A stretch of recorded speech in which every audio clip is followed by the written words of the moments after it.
I hold my wife's phone in my hand, staring at the message from Eric. It said, "Can't wait to see you tomorrow. Same time as book club."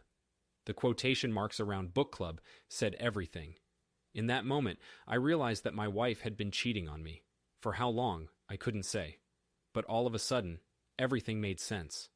Our entire relationship, the whole 15 years we'd been married, played out in my mind. I thought of all the times she had been late coming home, all the times she had gone out with friends, or at least that's what I thought she had been doing. My heart ached in my chest and I felt like I couldn't breathe. I remembered the man who had been at our last barbecue, Eric. He had shaken my hand and looked me in the eye and said it was nice to meet me, and all the while he was fucking my wife behind my back. Another notification pinged on the phone. "Ready to get freaky?" Eric's message reads. I put Marissa's phone back on the coffee table, exactly where I had found it, and turned it so that it lined up with the water stain. Everything felt wrong now. The front door opened and I heard Marissa coming inside. "Mike, you here?" "In the living room," I reply.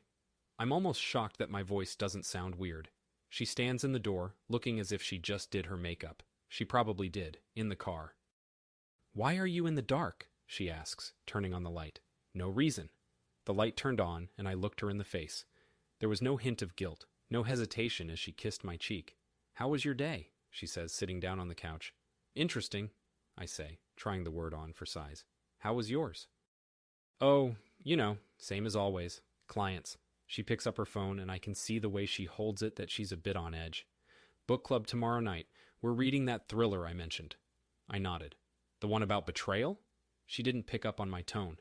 "That's the one. Sarah picked it out. You'd probably hate it. It's too melodramatic for your taste." "I don't know," I say, getting to my feet. "Maybe I understand more than you realize." I walk over to the window and see Eric's kitchen light across the street. He's pacing around inside. "I'm going to give James a call," I say, thinking of my lawyer friend. "James, why?" "Oh, just a little work thing," I lie smoothly. "Hey, how long has Eric been in your book club?" The silence that follows is a 2-second pause. I turn and look at her, and see a flicker of surprise in her eyes before she conceals it. "Eric? No, he doesn't come to book club. It's all girls." "Right," I say. "Yeah, sorry." Her phone vibrated again, but she ignored it. Then she got up. "I'm going to start dinner. What are you in the mood for?" "I'm not hungry," I say, taking out my own phone. "I'm going to make the call." I saw her standing in the doorway, as if she wanted to say something else, but she didn't, and I dialed James's number. "James, it's Michael Thompson. I need you to book me in for a meeting. Tomorrow morning would be best." I try to keep my voice calm. It's about a divorce. It feels strange saying it, but it feels true. "Absolutely, Michael," James says, the warmth in his voice now replaced with a businesslike demeanor. "I'm free at 8 a.m. Bring any documentation that you can find." "Documentation," I say, seeing Eric's shadow pass by his kitchen window. "I'll bring you something." I put the phone down and looked out the window, listening to Marissa as she began to make dinner. It all felt so normal, but now I knew it was all an act. I was just another audience member. I texted Eric on my own phone, inviting him to come over the following evening to discuss the fence. He replied after a minute, saying he was busy. "I bet you do," I say, putting my phone away. I heard a noise in the kitchen and realized it was Marissa, humming to herself. I would talk to her tomorrow, I thought. I would get to the bottom of this then. That night, I tossed and turned in bed, unable to get comfortable. I got up several times and paced the dark halls of my house. And when it was finally morning, I had my coffee and kissed Marissa goodbye, watching her drive away to work, knowing there was a good chance she wasn't going to work at all. As soon as she was gone, I went back into my office, sat down at my desk, and opened up my laptop. I could hear Marissa cleaning up in the kitchen. I went to my briefcase and took out my laptop. My hands were shaking as I opened it up and turned it on. We had shared cloud storage since we got together. She was the one who suggested it. "Let's see what else you've been posting," I say, clicking on folders. At first it was just emails. I found emails between Marissa and Eric talking about meeting up for work, but it didn't seem like anything unusual. But the more I read, the more I noticed a pattern. Deleted emails, hidden emails, photos hidden in obscure folders. I opened up one such folder and found a bunch of pictures of Marissa and Eric together. They looked like they were taken at a restaurant or a coffee shop. One of them showed the two of them holding hands. The clock on the wall struck 9 o'clock, making me jump in my seat. "Mike," Marissa says from the bedroom upstairs, "are you coming to bed?" "Just a second," I say, loud enough for her to hear. "Go to sleep without me." "Okay, don't take too long." She leaves, and I go back to my digital digging. This time I find a thread between Marissa and Sarah, Marissa's friend from the book club. "He doesn't know," Marissa's text says. "Eric and I are totally discreet. Thanks for playing along." Sarah's response is infuriating. "What are friends for? And besides, Mike's kinda dense." I sit back, feeling like I've been infected by a disease. I recognize some of the names, realizing they're people I know, people I trust. How many of them are in on this? I send a text to James. "Got your email. Let's meet tomorrow morning to discuss this. It's very important." He replies almost immediately. "Sure thing, I'm free all morning. Bring all the evidence you can find." I nod, even though he can't see me. I need to gather as much proof as possible. I take screenshots of everything, saving them to a secure folder. I make a note of the dates, the times, the locations. I need to make sure I can prove everything I say. As I go through Marissa's cloud storage, I notice that she's deleting some of the evidence as I look at it. I make sure to save it before it's gone. I'm not going to let her erase the truth.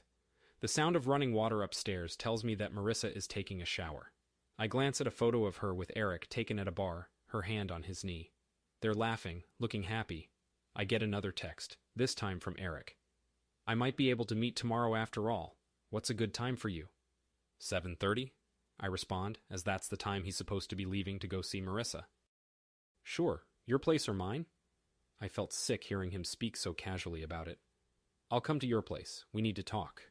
There was a long pause, and then he typed back, "Okay." I closed the laptop. The water turned off upstairs. A few moments later I heard the bed creak as Marissa got into it. I took out my phone and sent a quick message to James. "Can we make it 9 a.m. instead of 8? I have to take care of something first." "Sure," he says. "What's up?" I looked at the screen for a long moment before responding. "No," I type back, "but it is going to be..." The grandfather clock ticks steadily in the corner as I begin systematically copying every file to an external drive. Each click of the mouse feels like another nail in the coffin of my marriage. The living room grows colder as midnight approaches, but I barely notice. They say knowledge is power, but right now it feels more like a weight, pressing me down into this leather armchair that suddenly seems to belong to another life. Tomorrow looms ahead like a dark horizon. I'm not sure what I'll do when I face Eric, or how I'll handle the inevitable confrontation with Marissa, but as I stare at the final folder transfer completing on my screen, one thing becomes crystal clear. There's no going back to the way things were. I close my laptop with a soft click that echoes in the empty room. Upstairs, Marissa sleeps soundly, unaware that her carefully constructed world of lies is about to crumble. The thought should bring me satisfaction, but instead, I feel nothing but a cold, calculated resolve. Standing up, I stretch my stiff muscles and glance at Eric's dark house across the street. 7:30. I whisper to myself, "Don't be late." Hours crawl by as I methodically build my case. After leaving the living room, I can't bring myself to join Marissa in our bed. Instead, I retreat to my home office, powered by a dangerous cocktail of anger, betrayal, and black coffee. The external drive's contents mock me from my laptop screen as I begin the grim task of printing the evidence, each new page another nail in the coffin of our marriage. The sound of my printer is heard in the background of my home office, spitting out another sheet of paper. 3:47 a.m., my clock says, as I prepare to go to bed. Marissa is sleeping upstairs. She doesn't realize that any day now it will all come crashing down for her. I pick up the papers, adding the new page to a stack of printouts. The printouts are her bank statements, showing the charges for hotels, restaurants, and other places I haven't been to. I've spent the last 2 weeks going through her phone, tracking her location history, and connecting the dots. "Document everything," I mumble to myself, thinking of James. "You were always so thorough." I received a text message from Eric. It read, "Looking forward to discussing that fence project tomorrow." My hands clenched into fists as I read it. "Me too," I say. "And I have something I want to talk to you about." The double meaning reassures me as I go back to what I was doing. I need to gather evidence, I tell myself. I need to be able to prove what they're doing. I hear the floor creaking above me. Marissa must have woken up. I hear her footsteps walking to the bathroom, the toilet flushing, the water running. After she walks back to bed, I give it another minute before going back to my work. There's a folder containing our real estate investments. Inside, there are private messages and photos. I open them up and look at them one by one. A lucrative investment, I murmur, saving another image of them at what appears to be the Winston Hotel downtown. The printer started up once more, and this time it was printing off records of cell phone calls and texts. They tried to hide their conversations, it seemed, but they weren't smart enough to cover their tracks. Each phone call had been made while I was out at work, each text sent when I wasn't around. They were trying to be sneaky, but they weren't smart enough. I heard the floor creak behind me. "Mike?" she asks, groggy. "What are you doing?" I shut the laptop and spun around. She was standing in the doorway, wearing her bathrobe. "Couldn't sleep," I say. "Work stuff." She looked at the paperwork on my desk. "You're working this late?" "Big case tomorrow. The lie comes out naturally now. Go back to sleep." "Don't stay up too late," she says, already facing away. "You get cranky when you don't have enough sleep." As she left, I wondered if she was messaging Eric about me and how I was acting differently. "Marissa," I say. The woman hesitated for a second and said, "Huh?" "I love you," I manage. "Love you too," she parrots back as she rounds the corner. When she is gone, I open the laptop again. There are a couple new emails, from her this time. She's awake now and has been communicating with her friend. To Sarah from Marissa. Subject: tomorrow. Mike's acting strange, working late in his office. Probably nothing but be careful tomorrow. Don't want to raise suspicions. I took a screenshot and added it to my folder. Then my phone buzzed and I saw a text from James. "Got everything set for our meeting?" he asks. "Pretty much," I say. "I have to do one last thing first." The grandfather clock chimed 4 times downstairs. I stood up and went to the window, looking out towards Eric's house. His bedroom light was on now as well. He was probably reading Marissa's warning. Another text from Eric. "Actually, might need to postpone tomorrow. Something came up at work." "No," I respond. "Tomorrow's great. 7:30. Be there, okay?" I watched his house and imagined him pacing around trying to figure out how to keep all his balls in the air. After a long pause, he replied, "Okay, fine. 7:30. I sit back down at my desk and place the evidence into 3 separate folders. One for James, one for the divorce, and one for tomorrow night. Dawn is breaking, and the sunlight is beginning to illuminate the neighborhood. I hear Marissa getting up, taking a shower, blow-drying her hair, and getting ready. A few minutes later, her high-heeled shoes click on the floor as she leaves the bedroom and walks down the hallway. I close my laptop and put the folders in the drawer, making sure to lock it and put the key in my pocket. Then I stand up to get ready for this morning's charade. "One more day," I mutter to myself in the reflection. "One more day." My wife is making breakfast. I can smell the coffee brewing in the kitchen. I need to go down and pretend to be happy for her one last time, and listen to her talk about her book club.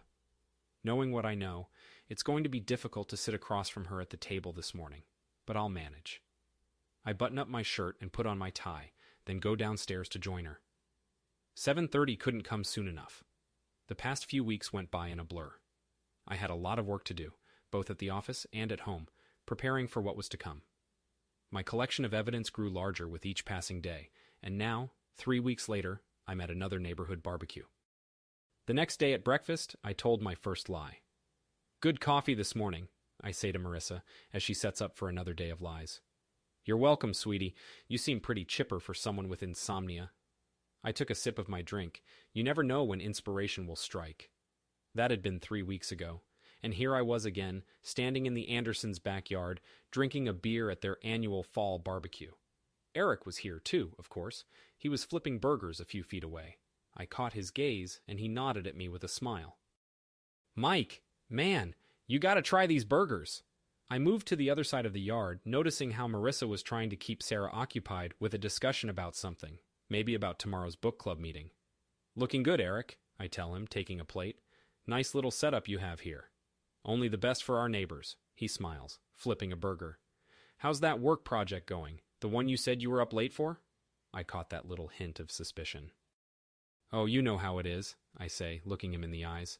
"Everything in its own time." He looks nervous, and I see a bead of sweat dripping from his temple. Yeah, he says, facing the grill again. "Good work takes time." I watched as people milled about on the deck, chatting and laughing. Some of them knew what was going on, I had learned from looking at the emails and texts to Marissa. "Michael, we haven't seen you at the neighborhood council meetings in a while." "Busy," I say. Marissa is looking at her phone. She's probably texting Eric right in front of me. "Anyway, we were just talking about the block party next week. You're coming, right?" I smiled, realizing I wouldn't be there for Christmas, and said, "Wouldn't miss it for the world." The lie didn't feel so bad this time. Each time I did it, it got easier. I was learning from Marissa how to do it so well. You just had to deflect and be sincere and tell the truth sometimes. And before you knew it, people believed you. Sarah called us over for a group picture, and I made sure to stand in just the right spot. Not too close to Marissa, but not too close to Eric either. "Get in tight," Sarah instructs, pulling out her camera. He bumped into me as we tried to get a good angle for the shot. I wanted to pull away, to break his arm, to end this charade. Smile for the camera! Just another photo for the collection. A short while later, I was helping Eric clean up the barbecue. "Thanks for the help," he says, coiling up extension cords. "And by the way, about that fence, on my to-do list," I cut him off. "Eventually." He looked at me for a second and then said, "Right, no rush." "I don't know," I say, piling up a few plates. Sometimes these things can come to a head, unexpectedly. The threat is implicit. I can see him considering it. Then Marissa comes up to me. "Are you ready to leave, Mikey?" "Just about done," I reply, watching her keep her distance from Eric. As she walked me home, she talked about the party as if it had really happened, inventing the details on the spot. I chimed in and did the same. "Sarah said that the book club might finish late tomorrow," she says as we pull into our driveway. I gripped my keys. "That's fine. I'll be working most of the time anyway." Inside, I watched her as she walked around in our house. She touched things that would soon not be hers to touch anymore. She stopped at our wedding picture and straightened it on the wall. "That was a good day," she says. "It was," I say, knowing there are divorce papers in my desk drawer at work. Things seemed so simple. She turned back, looking slightly confused. "Is everything all right? You seem different." I kissed her on the forehead. "Everything's fine," I say. "Just a long day at work." That night, I lay awake next to her in bed, looking at the new photos of her meeting up with Eric. The private investigator had been tailing them for weeks, and every picture showed them getting closer and closer. The latest ones showed him touching her leg, leaning in close to whisper in her ear. I added them to the growing collection and stored them away in a hidden folder. I wanted to have everything ready for when the time came. And that time was coming soon. Very soon. Rolling over, I looked at my wife and saw her peaceful face in the dark. She had no idea that I knew what she was up to, just like I had no idea she was cheating on me until recently. Tomorrow I would go to work, and she would do the same. We would act like everything was fine, just like every other day. But it wasn't fine, and soon she would know that. Soon everyone would know. I closed my eyes and pretended to sleep. But really, I was just thinking about my next moves. The final nail in the coffin was almost in place. I just needed a little more time, and then this would all be over. I spent the next 3 months compiling evidence, and finally, once I had enough, I decided it was time to act. It was cold outside Marissa's office, and I was standing on the sidewalk across the street, watching her coworkers going inside. My breath was coming out in puffs of vapor, obscuring my view for a second each time. There was a message on my phone from the HR department at Marissa's work. "Thank you for your submission. We take these matters very seriously and will investigate immediately." I put my phone back in my pocket. The envelope I had delivered the day before had contained evidence of Marissa's 3 other affairs at work, including Eric. "Good morning, Mr. Thompson." I turned around to see Sarah walking by with a takeout coffee in her hand. "Sarah, working early?" "Meeting with the head office, just going up now." She looks at me. "Are you here to see Marissa?" "No," I reply, smiling a little. "Just in the neighborhood." She walked inside, and I knew she would find out soon enough. It would only be a matter of time before everyone knew.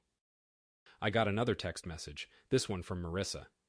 "At work already, sorry," I reply, even though I'm just a few feet from her office with her laptop in my trunk. "I'll figure something out," she responds. I look at my watch. It says 8:47 a.m. The HR department doesn't start working until 9 o'clock. By 9:30, they will begin to send out emails. By 10 o'clock, people will start gossiping. I walk into the coffee shop next to the building and sit down at a table near the window. "Been a while, Mr. Thompson," she says, dropping off the Americano. "Yeah, I've been busy. How's the art program?" "You remembered. It's good. Small talk has gotten easier, too." I kept talking to him as I looked out the window at the street, noticing people I recognized entering the building. At 9:42, I got a text message from James. "Is everything in motion?" "Yeah, I'm looking now." "Good. Stay back. Make sure you're recording." At 10:15, the first indication that something is about to happen occurs. A man I don't recognize is escorted towards the elevator by two people with badges around their necks. He's from Marissa's department. A firing. One of her offenses from the list I have in front of me. I order another coffee and wait. A few minutes later, I see Marissa leaving the building. It's difficult to tell from this distance, but I think she looks a bit pale. She's holding her purse and is heading towards her car. "Everything okay?" I text back, but there was no answer. By 11 o'clock, people were moving around in the lobby. I saw them talking in little groups and watched Sarah go outside for a smoke break. I'd never seen her do that before. That's when I started to see messages coming in from the neighborhood group chat. "Did you hear what happened at Sterling Corp? Oh my God, did you hear about Marissa? What happened to Dale and Eric?" I turn off the notifications, sip my coffee, and keep watching for a while. It wasn't as satisfying as I thought it would be, but I was relieved that it was over. I had done what I had to do. At 11:45, I see Eric coming into the office. He must have been called in by HR. After 20 minutes, he comes out again with his personal belongings in a box. My phone rings. It's Marissa. "Mike," her voice is soft. "You free? In meetings. Why?" Something happened at the office. Can you come home?" I peeked out the window and saw him putting the box in his car. "What situation?" I can't say it. Can I come over?" I looked down at my coffee. "Okay, I'll see if I can get off early. Is everything all right?" "No, it's fine. Just come home when you're able to." I hung up the phone and sat there watching the aftermath. A couple more HR people showed up. More whispering conversations in the lobby. More people leaving with boxes. I got another email from Sterling Corp HR. They thanked me and asked me to keep everything I had reported confidential. I didn't respond and just closed the email. I packed up my briefcase and left the coffee shop. The barista waved goodbye to me on my way out, and I waved back. I got into my car and opened my trunk. I took out Marissa's laptop. I had figured out her password. It was our anniversary date. I had planted a few more seeds on it, little pieces of evidence I knew would lead to investigations uncovering other shady business practices. I didn't create anything that wasn't there, but I did make sure some things got noticed. My phone was blowing up. I silenced it. I didn't need any more distractions. I arrived home. Marissa's car was in the driveway. I parked my car next to it and grabbed my briefcase and her laptop from the trunk. I got out of the car and walked up to the front door. Marissa opened it. "Mike," she says, black makeup smudged under her eyes. "Something bad happened." I walk in and place the laptop on the floor. "Okay, let's hear it," I say, sitting back into the armchair. It's winter, and the sun is low in the sky, so it's dark in our living room. The snow started to fall that afternoon, blanketing the ground in a thick layer of white. The neighborhood was covered in 6 inches of snow by the time the sun went down, and Christmas lights began to flicker on all around us. We walked down the street to the Wilsons' annual Christmas party, leaving footprints in the fresh snow. It was only a couple of hours after Marissa had uttered those words in our living room, but it felt like it could have been years. The holiday party at the Wilsons' place is like watching dominoes fall one by one.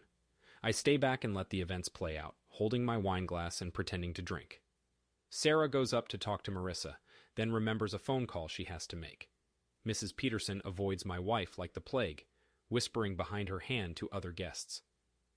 "Mike, you know what they're saying?" Tom Wilson approaches me, keeping his voice down. "About?"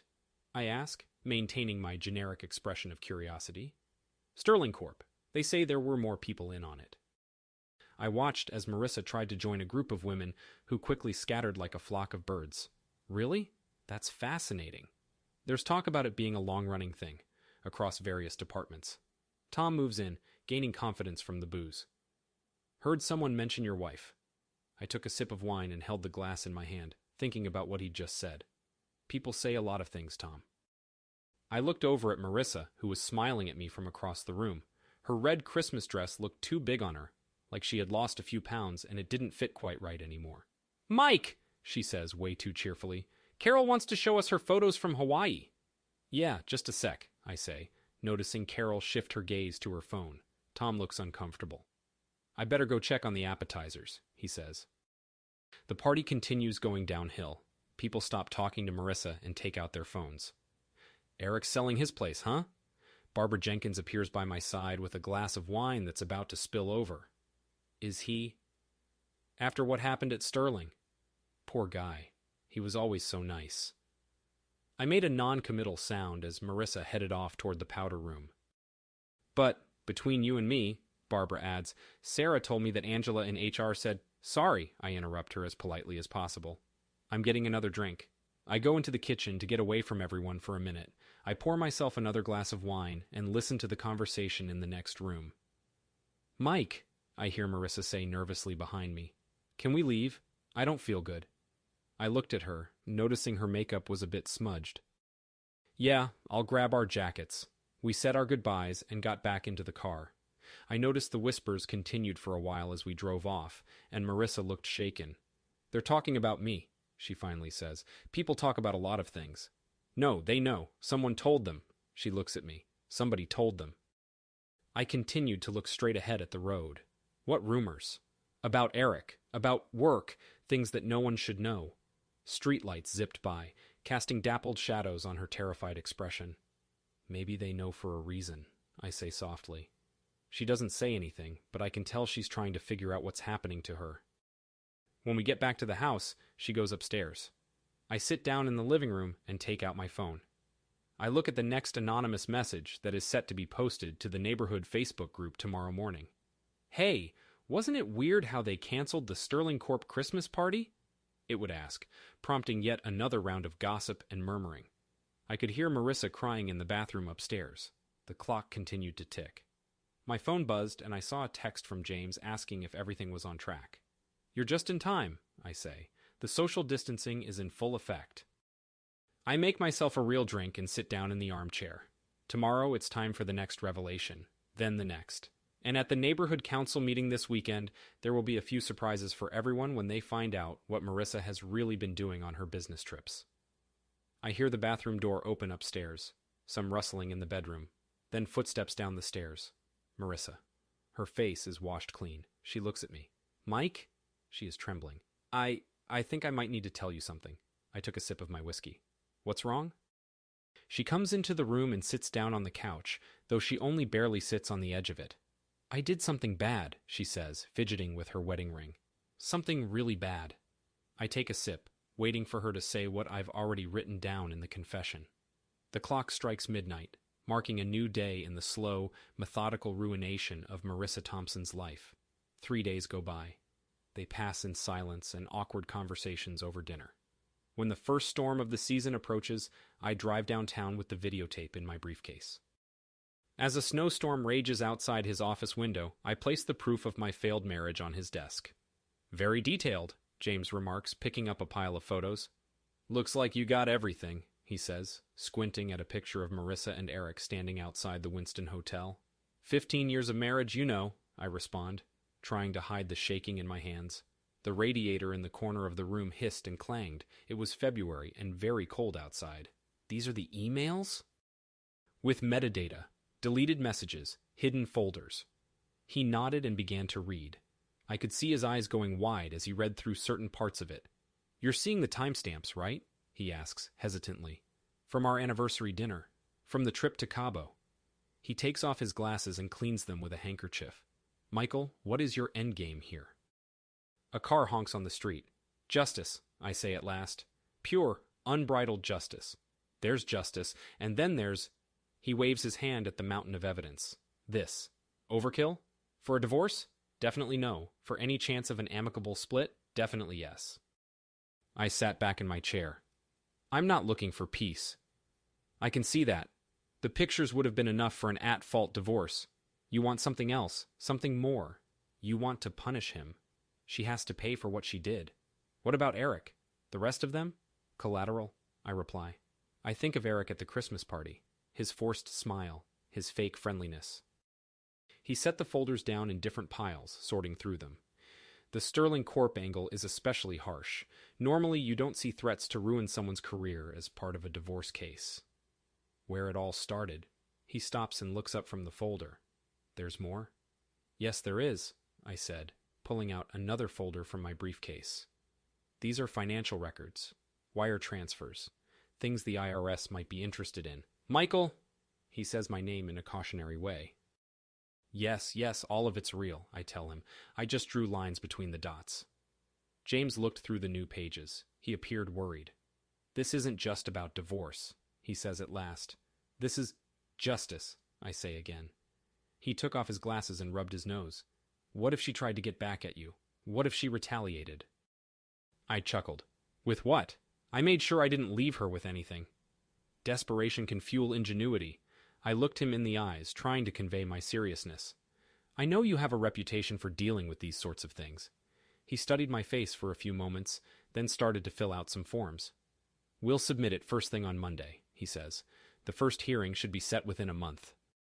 And the documents? He tapped the financial records. These will need to be timed. We'll hold on to them for now. A loud bang of thunder made the windows rattle. The storm was right on top of us. One condition, James says, scribbling away. You stay the fuck out of it. No talking to Marissa, Eric. Any of them. Let this play out in court. Okay. He looks up at me sternly. Seriously, Michael. Just get the proof. I'll figure out the rest. Don't do anything drastic. I nodded, knowing I was lying, but it was too late for that. The wheels were already in motion. The retainer, I say, holding up a check. He took it and put it in his pocket without even looking at it. Great. I'll have the paperwork ready for you to sign by tomorrow. After that, it won't take long. Good. I got to my feet and took my coat with me, leaving the stack of files on his desk. It looked like a bunch of paperwork, but it was really a smoking gun. Michael, James calls out to me as I make my way out the door. What I told you. Keep your distance. I turned back and grinned. Sure thing. It's all up to you now. The elevator took me back down to the street. The snowstorm was getting worse. Marissa texted me and asked if I would come home for dinner. I didn't respond. I just put my phone back in my pocket and walked to my car. The snow was coming down heavily now. The evidence would soon be covered up. I smiled at the thought. It didn't matter. The seed had been planted, and now it would grow into a monster that would devour her. I had already set up an anonymous tip to be sent to the local newsletter where Marissa lived, exposing all of her financial crimes. It would send out tomorrow and would be the first nail in her coffin. I started my car and backed out of the parking lot. The rest would be up to James. The storm continued throughout the night. When I woke up the following morning, it had stopped and the sky had cleared up. Everything was covered in a thick layer of snow. The next morning, I woke up and went into my office. I opened the file that James had given me and read through it again, even though I already knew it by heart. There was no getting out of this situation. James had already signed the papers. All that was left was for me to add my own signature, which I did. It gave me an odd sense of relief, to know it was over. My phone rang, and I saw Marissa's name on the display. Hey, still at work? Was thinking of making the pasta you like for dinner? I don't answer. I just wait until the second hand reaches the top of the clock face, and it's 6 o'clock on the dot. She should be home by now, probably in the kitchen, preparing dinner. It feels like I'm watching someone else drive my car home, someone else walk up to the front door and unlock it. Mike? Marissa calls out from the kitchen. I was about to come looking for you. I set the briefcase down on the table by the door and took out the manila envelope. In the kitchen, she says. Dinner's almost done. I look at myself in the mirror as I walk down the hallway. My face is calm. I still have the manila envelope in my hands. Marissa is in the kitchen making dinner. There you are, she says, turning around. I was beginning to think that you...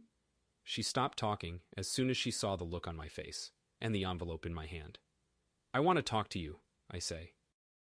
She stopped cutting the tomato. What is it? Maybe we should go sit down. Mike, you're freaking me out.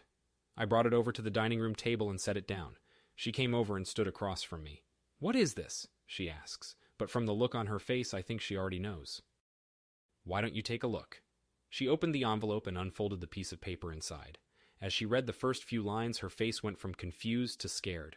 Divorce papers, she says, her voice breaking. Mike, what is this? Just keep going. She turned to the next page, and now I could see her reaction to the first photograph. This isn't... The hotel receipts are on page 4, I tell him.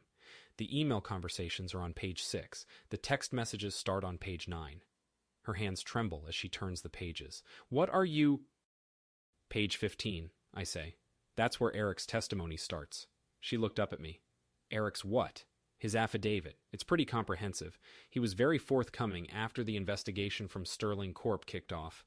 She stands up, the papers spilling out in front of her. You? She asks. That was you? Have a seat, Marissa. We're not done. This is crazy. You've been watching me? Recording, I say. There's a distinction. She began to pace, looking nervous. How long? She asks. How long have you been aware? Long enough to be sure. A pot boiled over on the stove, spilling and hissing on the burner, but neither of us got up to check it. The rumors about the neighborhood, she says. The party, Sarah, all of it? As I watch her life fall apart. You've gotten around these last few years, haven't you? I say. Book clubs, business trips, late nights at the office. Shut up. The Winston Hotel is a popular choice, although the Marriott downtown had some good action as well. I said shut up! She pounds her fists on the table, scattering the papers. Easy now, I say. Those are duplicates, but still, let's try to preserve some decorum. She looks at me. Who are you? She asks. I'm the same person, you just never noticed. The pasta was starting to burn. My phone was buzzing with a text message. What do you want? She asks at last. Nothing. Everything is already done. Sign the papers within 3 days. James will do the rest. James! Your friend James! My lawyer James. She sits down, looking defeated. My job, she says. The gossip. My name. Consequences. Her head shot up. Is that what this is? Punishment? Retribution, I tell her. Plain and simple. She gives a sarcastic laugh. This is nothing simple. You've been planning... Yes. Why not just ask me? Why did you... Because it was important. I wanted to be thorough. I get up off the floor and begin picking up the papers. You had to know how much you've hurt me. How much you've lied to me. With proof. The smoke detector starts beeping. Dinner is ruined. Marissa doesn't turn it off. Instead, she just looks at me, her eyes wide with fear and understanding. You have 3 days, I tell her, putting the papers back in the envelope. James will need you to sign them. I was about to turn around and leave when she said, Where are you headed? The Winston, I reply, cracking the slightest smile. I hear it's nice. I left her there to deal with the smoke detector and to clean up her mess. Looking back through the kitchen window, I saw her sitting cross-legged on the floor, her apron still on. That night, I went to the Winston Hotel and got a room. I stayed up all night to prepare for the meeting the next day and watched the sunrise from my window. As the sunlight filters through the large windows of the Winston Hotel, illuminating the pages of the documents in front of me, James takes a seat in the chair next to me and begins to look at the latest reports. The fidelity clause went into effect the moment the divorce was initiated, he points out, tapping a highlighted clause. Her access to the joint accounts ended at 12 a.m. I took a sip of my coffee and looked out the window at the streets below, cars moving slowly in the morning traffic. Has she noticed yet? Her car didn't go through at Whole Foods 1 hour ago. Out there in the city, Marissa is about to find the first clue. Money from the house will be available next week, James says, flipping through his notes. Per the prenup, she has 30 days to vacate the premises. And her severance package from Sterling? Rescinded. There was a morality clause in her contract. A second later, my phone buzzed with a notification from the Neighborhood Watch app. Someone had seen a moving truck at Eric's place.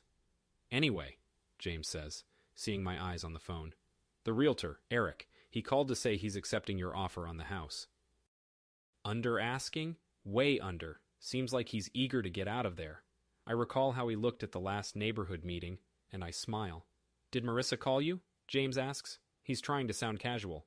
She called me 3 times last night, and twice this morning. And? I didn't pick up. James took off his glasses and cleaned them. Her lawyer is going to be Patricia Winters. The shark? I chuckle. With what fucking money? Exactly. A moment later, my phone buzzed again with a text from Sarah. OMG, did you hear about Marissa's Amex? Declined at Whole Foods. I put my phone on silent and ignored it, looking back out the window at the city. It had begun to rain and droplets pattered against the glass. The country club membership is now in your name, James replies, as is the vacation home in Aspen. Did I get her family's timeshare? Revoked. Clause 7. Her dad's pissed. It starts to rain harder outside. My coffee gets cold, but I drink it anyways. Mike? James asks, sounding worried. Are you sure about the next step? I turned away from the window. The tax audit? It's hostile. It's required. He put his glasses back on. The damage is already severe. Her career, her reputation, her finances. All you, I tell him. You did this to yourself. Yeah, but there's a knock on the door and the manager comes in. Mr. Thompson? There's someone here in the lobby. A woman. She says she's your wife? I looked at James. Still true, I admit. For another 27 days? Do you want me to call security to have her removed? I think for a second. In my mind, I picture her standing in the lobby downstairs, still wearing the clothes she wore yesterday, beginning to look rumpled and disheveled. No, I reply. Tell her I already checked out. He nodded and left. I heard the elevator ding as it went back down to deliver another refusal for the lobby. Harsh, James comments. That's business. He picked up his papers and started collecting them into his briefcase. The next hearing is Tuesday. She'll have to be there. I won't show up. You don't have to. The proof is in the pudding. He stopped before he left. And one more thing. The girl's mother called my office, practically begging me to have mercy on her. Wrong number, I say, turning back to the window. I continued looking out the window after he left, listening to the rain pouring down. A few minutes later, I got a text message from Marissa. Please, I need to talk to you. I can explain. I delete it without replying, along with the 6 voice messages I haven't listened to. The room is silent except for the rain and the occasional rumble of thunder. Somewhere out there, Marissa's world continues to fall apart, one lie at a time. The next day, I get a new phone. No old numbers, no old contacts. As I pack my briefcase to go to work, the rain picks up again. I get another call from Marissa, but don't answer it. I leave the hotel room and close the door behind me. I spend the next 3 months in different hotel rooms and temporary apartments, waiting for everything to cool off. The rain turns to snow, and the snow turns to rain. Eventually, I return home. The keycard to the Winston is still on my desk, but I don't need it anymore. It's been 3 months since I last heard Marissa's footsteps in the house.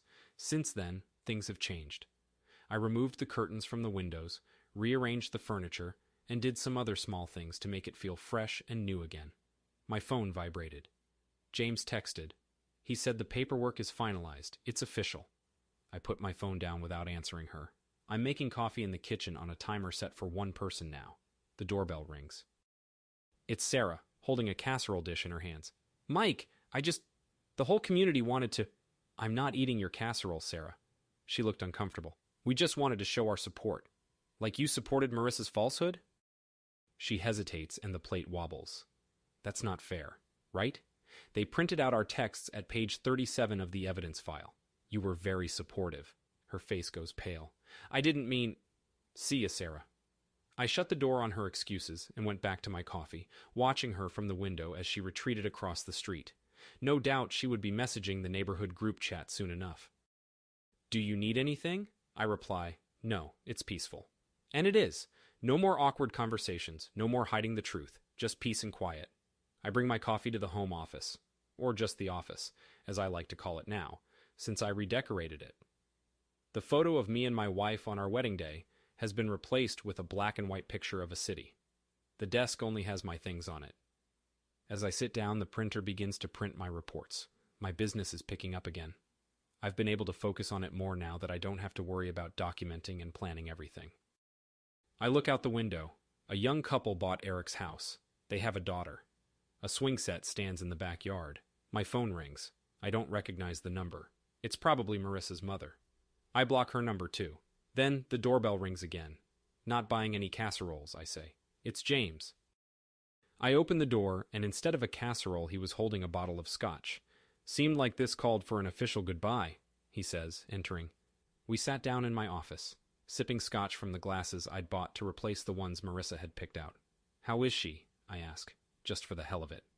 She went off to live with her sister in Cincinnati, he said, taking a sip of his drink. What about Eric? Seattle, new gig, much lower salary. He nodded, taking a sip of his drink. The sunlight shone through the glass of scotch, making it glow a warm amber color. Something about that house feels different. Different good? Different true. He looked at me. Do you have any regrets? About the how? No. The need? Perhaps. 15 years is a long time to wonder. The grandfather clock struck 11. I'm gonna sell it, I blurred out. The house? Fresh start. He nodded. I know a good realtor if you need one. List it first thing. Price to sell. You got it? I got up and went to the window. The neighbors were loading their car for a trip. Everything they did was so simple. The walls have heard too much, I finally respond. He finishes his drink. I'll start calling around. Where to next? Anywhere but the past. He took out his phone and began typing. I'll let you know by tonight. After he left, I began to walk around the house, seeing it not as it was before, but as it was now. It looked different, but the same. It felt like I was seeing it through new eyes. There was a coffee cup in the dish rack. My phone was on the counter, showing another missed call from a blocked number. I went to the garage and opened the door, seeing my car there in the space where Marissa's had always been. Hers was gone now, and for some reason, that made me feel better. I got into my car and drove away, looking at the house in my rearview mirror. It looked like a blank canvas, a fresh start. My phone buzzed with a text from James saying he would have someone coming to look at the house tomorrow at 10 a.m. and that he would set the price aggressively. Perfect, I say, pulling out onto the main street. I'm finally out of that house and heading down the highway. The truth is known about what happened there, at least in some circles, and the future will sort out the rest. No longer weighed down by the need to know answers, I feel free for the first time in a long time. The road ahead of me is an open book, and I have no idea what's in store for me. For the first time in months, though, I don't mind that at all. 3 months later, that drive back home was a long one, but when I finally got there, it was already time to leave again, and to move on to the next place. The sold sign disappears in the mirror as I turn right and drive away from the house. Sunlight hits the windshield and makes it warm in the car. I roll down the window and breathe in the fresh spring air. Cherry blossom petals blow in the wind, creating a pink carpet on the road. My phone rings. It's James. I ignore it. The GPS guides me north, toward the lake house. I have never been there before. I bought it without seeing it first, but I trust the pictures and the reviews. I stop at a nearby cafe to have a coffee. The usual? The barista asks me before correcting herself. Oh, sorry. You're new, aren't you? Yeah, I nod, scanning the menu. Americano, extra shot. Are you moving here? Yep, she nodded. That's the best kind of beginning. The coffee was served in a porcelain mug, and there were no paper cups. I sat down at a table outside, enjoying the early spring. The couple at the table next to me were laughing. It didn't sound forced or fake. My phone started to ring, a new number from Cincinnati. Still calling, Marissa? I say, ignoring it. A shadow was cast over my table. Hey, can I sit here? A woman is standing there with her own cup of coffee. Everywhere else is full. I looked around and realized she was right. A small crowd had gathered in the early morning. Go ahead, I say, motioning to the chair opposite me. Thanks, I'm Claire, she says, sitting down. I notice no wedding ring, and then wonder why I'm looking for one. Michael. Just visiting Michael? Something like that. She doesn't ask any questions or try to pry, just enjoys her coffee. I come here every Saturday, she says after a moment. The way the sun falls on these tables. I get it. My phone buzzed. It was James. Papers all signed, his text reads. No loose ends. I place the phone back down on the table and continue drinking my coffee. Bad news? Claire asks, seeing my face. No, good news, just final, she nodded. It usually is. A light breeze sent cherry blossoms floating across our table.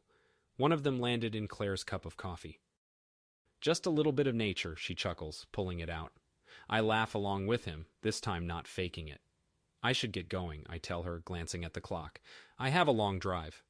The lake house? She asks, and then, small town. My realtor wouldn't shut up about it. Right, yeah. That place is gorgeous. This time of year, at least. I get up, leave a good tip on the table. Maybe I'll see you around, Claire says, without a hint of pressure or insistence. Maybe you will. On the way up north, I feel a little bit lighter. Maybe it was the conversation at the coffee shop. Maybe it was just the fact that I didn't have any more loose ends to tie up. At least, that's what it felt like. I see the lake in the distance, the sunlight reflecting off of it, and I pull into the driveway of my new house, my real, fresh start. I open the door and step inside. Everything is empty. No lies, no deceit, just a fresh start. My phone buzzes in my pocket. Another unknown number. I don't answer it. Whatever Marissa wants to say to me, I don't care to hear it. I walk through the house, opening windows and letting in fresh air. The lake breeze fills the room and I take a deep breath, feeling the last remnants of my revenge fade away. I step out onto the deck and sit down in a chair, watching the boats go by on the lake. The water is calm, reflecting the sky and the trees. I take out the coffee shop business card from my wallet and look at it. A reminder of the conversation I had earlier. A reminder of the possibility of a new beginning. But it doesn't matter. Not right now. None of it does. For now, all that matters is the lake, the fresh air, and the feeling of peace that comes with knowing that the past is behind me and the future is wide open. I close my eyes and let the sun warm my face. I'm not happy. Not yet, but I'm getting there. Slowly, I hear the call of a loon in the distance echoing across the lake, and I open my eyes to watch it swim by. It disappears beneath the surface, leaving only ripples behind. I sit there for a long time, just listening to the sounds of the lake and feeling the warmth of the sun on my skin. I don't think about what's next, or what I should do now. I just sit there and let the moment wash over me. Eventually, I take out the coffee shop business card again and look at it. I think about Claire's laugh, and the way her eyes crinkled at the corners when she smiled. But I don't feel... All right, everyone's presentations are done. Nick, the manager, said as he tried to move the discussion forward. Excuse me, I haven't. I recently found out something. Nick interrupted me and began to speak. There's apparently someone in this department who didn't graduate high school and is just a part-timer. Meetings should be for employees only. Absolutely right. His lackey, Mike, of course, agreed with Nick. I'm leaving. After leaving the meeting room, I started to shut down my computer. I noticed that an email had arrived, not in my personal inbox, but in the company's shared email. Thinking, there's no point in speaking up, no one will listen, I went home quietly. The next day, I heard a commotion from Nick's desk. He was staring at his computer screen, his face pale. Nick? Is something wrong? Mike looked at the screen with him. And he turned even paler than Nick. Why is he so angry? Knowing the reason for Mike's distress, I thought to myself, serves them right. My name is Adam. My mother passed away when I was in the 9th grade, and I was raised by my father. Well, you could hardly call it being raised. After my mother passed, my father changed. He drowned his sorrows in alcohol, and though he still went to work, he squandered our living expenses on horse racing. Because of that, I had to start working part-time as soon as I entered high school. Every month, I went to the convenience store with bills in hand that couldn't be auto-deducted from my father's account. Even though I endured it because I didn't want to be alone, I reached my limit in my second year of high school and dropped out. I found a live-in job at a distant inn. Thank you for everything. The day I left home, my father, still staring at the TV, spoke. Take care. That was our last conversation. Back then, 18 wasn't the age of majority, so I needed my father's permission to work, and I couldn't hide my place of employment. Yet, my father never visited me even once. I kept working just to survive, and before I knew it, I was 42. Years of hard work paid off, and I was transferred to the headquarters. I was thrilled to be recognized by the company, as I thought I'd be working in the field until retirement due to my lack of formal education. Listen up. Our work can change the future of our employees. Don't drag us down. On my first day after the transfer, Nick, dressed in an expensive suit, spoke sternly. There was a reason for this. Our inn was located in a prominent tourist destination, known so well that everyone in the state could sing its commercial jingle. At its peak, we had 5 locations within the state. But that was long ago. Due to financial difficulties and aging facilities, only the place where I had worked for many years and the original establishment remained. I was prepared to lose my job anytime, but now there was a glimmer of hope. With the rise of social media, the tourist area where the inn was located started gaining attention again. Depending on how hard the sales department, where I was transferred, worked, we could either thrive or be forced to give up this prime location to the new hotel chains continuously popping up. For Nick, who had switched careers from another industry to strengthen our sales, this was a battle he couldn't afford to lose. I understood why he had to be strict. I will do my best. Nick sneered at my enthusiastic declaration. Did you not hear what I said? I'm sorry. I thought I was listening carefully. Out of habit from years of customer service, I apologized reflexively, though I had no idea what had offended him. Someone was watching me with a smirk. In this department, there are those who are expected to excel and those who have been shoved here because they have nowhere else to go. You are the latter.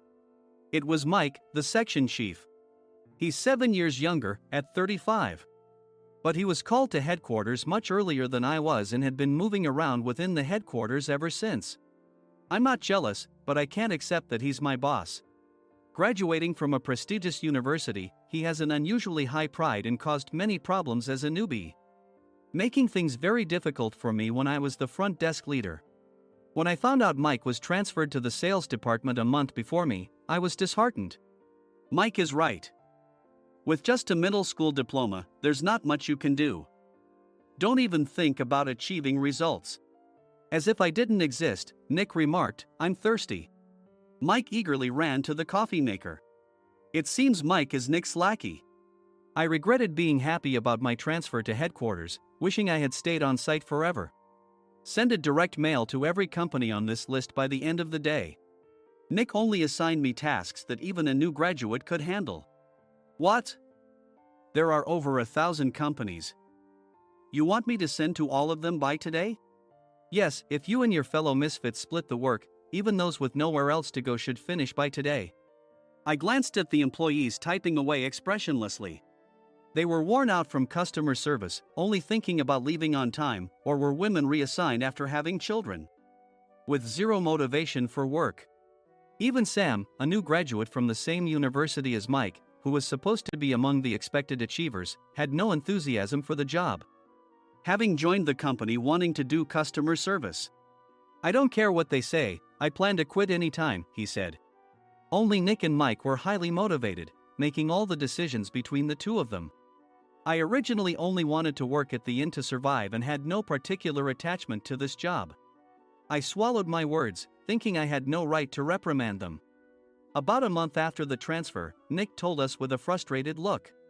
To commemorate the 50th anniversary, we've decided to create a plan exclusive for one group per day. Originally, Mike and I were supposed to come up with it, but our president, Mr. Thompson, insists on hearing everyone's opinions. So, you all get a chance. As Nick explained, Mike began handing out prints. Make sure not to embarrass Nick. If your ideas are half-baked, you'll have to redo them. It seemed that they had printed his handwritten notes by Mr. Thompson, which included several questions and a section for free responses. It made sense why Nick had to seek our input, given that all responses had to be submitted to Mr. Thompson. We were given a week to think about it, and a meeting was scheduled to compile our ideas. My plan is to let guests enjoy both the old and modern America. Nick began the presentations. Guests would watch a master confectioner at a nearby traditional sweet shop make sweets in front of them. The welcome drink would be premium tea in a bottle. Nick's plan was certainly attractive. After his presentation, Nick called on us to present in the order we were seated. Just as I stood up for my turn. All right, everyone's presentations are done. Excuse me, I haven't. I recently found out something. Nick interrupted me. There's someone in this department who didn't graduate high school and is just a part-timer. He was likely talking about me. I joined the company as a part-timer and was made a full-time employee when I turned 20. That was 20 years ago, so Nick and Mike probably had no chance to know until recently. Meetings should be for employees only. Absolutely right. After that, Nick kept creating opportunities to solicit everyone's opinions, purposefully excluding me from speaking. The meeting unexpectedly heated up and went past the scheduled end time. A few people asked to leave, and the discussion continued with the remaining few. Still here? Normally, you'd leave in that situation. Though I had no attachment to the job initially, hearing kind words from customers made me want to make them happier. For someone like me, with nowhere to go, the inn was my home and customer service was my life. I felt pathetic about my current self. I'm leaving. I left the conference room and started shutting down my computer. I noticed an email had arrived, not in my personal inbox, but in the company's shared email. Thinking no one would listen to what I had to say anyway, I quietly went home. The next day, while preparing the DM as instructed, I heard a commotion from Nick's desk. In his haste to stand up, he hit his knee on the desk. He stared at his computer screen, his face pale. "Nick? What's wrong?" Mike, thinking he should be the first to rush over, approached Nick while still wearing his coat. He peered at the screen with Nick. And he turned even paler than Nick. Why is he so angry? Who is responsible for this company? Nick, more irritated than ever, asked, and Mike answered without checking. Probably Sam. Sam wasn't there because he was attending a morning training session for new hires. Nick gave up on getting angry and returned his gaze to the screen. They were looking at an email that arrived right after the end of the working day yesterday. Apparently, no one, including me, had checked it before leaving. The email was from a large company that used us for their annual employee trips. The president and executives of that company also frequently used our services personally. President of the company, Mr. Mason himself, had declared that neither he nor his company would ever use our services again. Well, some companies cancel their employee trips or stop using our services due to financial struggles. Let's just move on. Mike kept wiping the sweat from his forehead with a handkerchief. Knowing why Mike was so agitated, I quietly watched their interaction. Do you know how much revenue we get from that company? We can find other guests to fill the rooms, but we'll lose the banquet costs, gift shop revenue, rental car fees, and more. Moreover, the gifts were supposed to be prepared by the traditional confectionery shop involved in Nick's proposed plan. If it's known that we incurred such a huge loss at this critical time, Nick's position in the company would be jeopardized. Nick took a deep breath, seemingly trying to calm himself. All right, Mike. Go to New York right now and apologize to Mr. Mason. What? You're coming with me, right? I have urgent work to do. I trust you, which is why I'm entrusting this to you. Please. Mike, believing Nick's sincerity, agreed with a determined look on his face, saying, yes. That's Nick for you.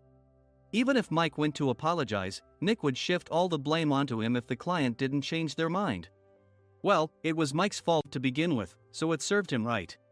About 3 hours later, Sam answered a call from somewhere and repeatedly apologized, saying, I'm very sorry. Everyone watched to see what was happening. After ending the call, he informed Nick with a weary tone. When Mike arrived at the client's company, he only made things worse, further infuriating Mr. Mason. He was demanding, get his boss here immediately. It was no wonder Sam was exhausted, dealing with such a call right after returning from training. What is that idiot doing? All right, Adam, you're coming with me. If sacrificing Mike didn't work, then I must be next. Normally, I'd want to refuse at all costs, but I saw an opportunity in this situation. If I can be of assistance, I'd be happy to join you. I immediately followed Nick, and we flew to New York. When we introduced ourselves at the reception, it became clear how serious the situation was, as the receptionist personally escorted us to the president's office. Angry voices leaked through the door, making both Nick and me uneasy. Excuse me. I'm Nick, the supervisor. I understand my subordinate has caused you trouble, and I deeply apologize. Nick, with his experience in the corporate world, knew enough to offer an apology before excuses. However, his customer service skills left much to be desired. I sighed as I saw Mike trembling like a small dog in the corner of the room. What kind of training are you giving your subordinates? Mr. Mason glared at Nick with a red face. The intensity of his gaze made even Nick take a step back. Regrettably, I joined this company only 2 years ago and was unaware of Mike's issues. I should have identified his shortcomings sooner. Indeed. I should have realized sooner. No sensible person would come to apologize and then give a lengthy presentation on the drawbacks of not using their in. Nick froze, his mouth slightly open. Suspecting the worst, I picked up the documents that had fallen to the floor. It seemed Mike hastily prepared these documents on the plane, listing the disadvantages.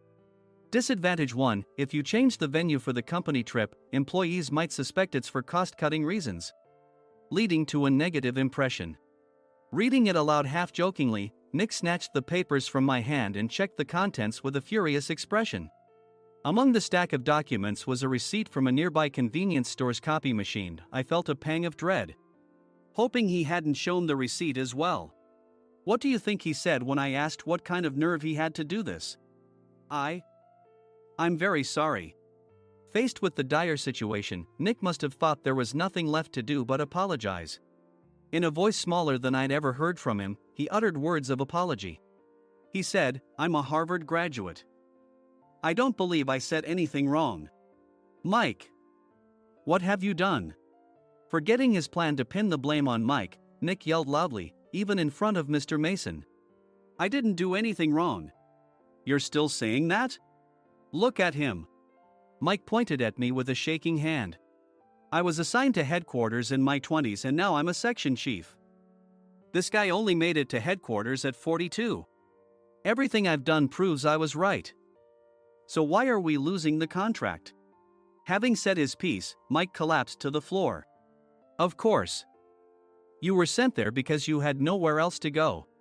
Mike never expected to hear such words from someone he looked down upon. He lunged at me, and Nick hurriedly stepped in to stop him. "Mr. Thompson told me Mike is a quick thinker, and to take good care of him."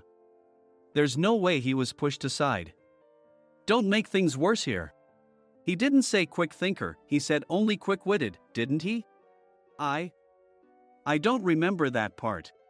I recalled the many troubles Mike caused when he was a newbie. When Mike was on the front line, his pride was so high that he never apologized to customers. Customer service, especially in our job, doesn't work alone. It brings both good and bad situations. If the front staff or housekeepers made mistakes, or the cleaning company didn't properly clean a room, one had to apologize to the customers regardless of personal fault. Mike, in such situations, would never apologize, insisting he wasn't at fault. This often angered customers, and as the front desk leader, I frequently had to apologize on his behalf. He caused complaints and disrupted operations, which is why he was quickly moved to headquarters. In departments where he didn't interact directly with customers, his quick thinking was beneficial and things went well. But it seemed his flaws were starting to show. Corporate reservations are supposed to be entered into the system by the sales representative. But a quick check yesterday revealed that more than 10 items were missing from the client's reservation. The handover document clearly stated what needed to be prepared. Why didn't you enter it into the system? Why do we have to give them special treatment? Filling rooms near the banquet hall, setting up all the food in advance. Specifying the brand of wine, they're too demanding. No wonder he always angered customers, I thought, feeling a headache coming on. Grouping them in rooms near the banquet hall is for our benefit too. It makes it easier for the staff to set up beds and serve breakfast since everyone's schedule is synchronized. As for the other requests, Mr. Mason suggested them to lighten our load. I didn't know that. Nick finally seemed to realize that Mike was the one who had angered the client. What did you say to them? I just told them we wouldn't give them special treatment anymore. We shouldn't waste effort on things that don't bring in money. I was utterly exasperated at his lack of understanding of customer service. Of course, we shouldn't comply with unreasonable demands. But carrying over successful practices from past stays makes customers feel remembered and enhances their experience. Good memories encourage repeat visits. That's part of our job. I looked down at Mike, who was sitting on the floor. In our job, nothing is a waste. Mr. Thompson likely moved you to the sales department, hoping you'd finally understand this. How do you think he feels now that you failed to meet his expectations? Mike, tears in his eyes, fled the president's office. I was amazed he still hadn't apologized. You have it tough, Adam. It's okay, we're all employees of the same company. I deeply apologize for this disrespectful incident. Especially after all the care you've shown us. If it weren't for you, Adam, I really would have stopped staying here. When I heard you were moving to the sales department, I was willing to reconsider if you handled it. Seeing us talk so amicably, Nick's face contorted. Do you two know each other? Adam's service is excellent. I always requested him specifically. Normally, we don't accept specific staff requests, but we made an exception for Mr. Mason, adjusting my shifts accordingly. He had personally stayed at our hotel just before my transfer, and during casual conversation, I mentioned, "I'm moving to the sales department soon." If I hadn't told him then, things could have been much worse. "Please continue to take care of us. I look forward to it." On the return flight, Nick awkwardly offered me a can of beer. "It's still working hours." Of course, I had no intention of forgiving him for a single beer. Nick might try to pin everything on Mike and avoid any consequences. While pondering this, a startling fact came to light. "Nick, the tea bottles for the plan have arrived." I handed Nick a bottle labeled with our inn's name. "They look good." "What are you talking about?" "These are plastic bottles. I had assumed we would use the trendy, high-end bottling tea. But what arrived were ordinary plastic bottles of tea with customized labels. The only unique aspect was the label, which had the inn's name, making it look customized. Upon further investigation, I discovered that a substantial amount of money was set to be paid to the tea company. It was priced like bottling tea. "Does this plastic bottle really cost $100 each? The tea inside is specially blended for us." "The extra cost is for that. Wouldn't it be better to use another tea company? Or is there a specific reason we must use this one?" As Nick continued to make excuses, I showed him a printed email. I informed the tea company's president, Mr. Mitchell, that we discovered irregular payments and he confessed. He said you two were high school classmates and planned to split the extra money. That idiot. Why did he confess? That's not important. You should worry about yourself, this could turn into a police matter. Opening the bottle cap, I suggested. How about calming down with this tea? It supposedly has a relaxing effect. Nick drank the tea frantically. In the following days, decisions were made about their fates. Mike was reassigned to the General Affairs Department, with no chance of transfer or promotion, as per Mr. Thompson's orders. As for Nick, since the payment to the tea company hadn't yet been made, he narrowly avoided legal trouble. Instead, he was encouraged to leave the company, and to avoid further complications, Nick submitted his resignation. Rumor has it that connections between HR departments have made it difficult for him to find new employment. Even though it was good to have those two gone, something unexpected happened in the sales department. Everyone became motivated and united in refining the 50th anniversary plan. In the end, my plan was adopted. We collaborated with the Tourist Information Center to provide personalized guides.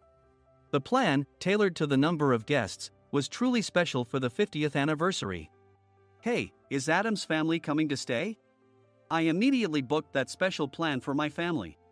Sam noticed it on the reservation list and quickly picked up on it. Yes, I'm inviting my father. That's great. I might invite my parents too. I lacked the courage to face my father just as Adam. But here, with the confidence Mr. Mason praised, I felt ready. The 50th anniversary plan was a perfect opportunity to reconnect with my father. I hoped to bring back the days when we could laugh together as we once did.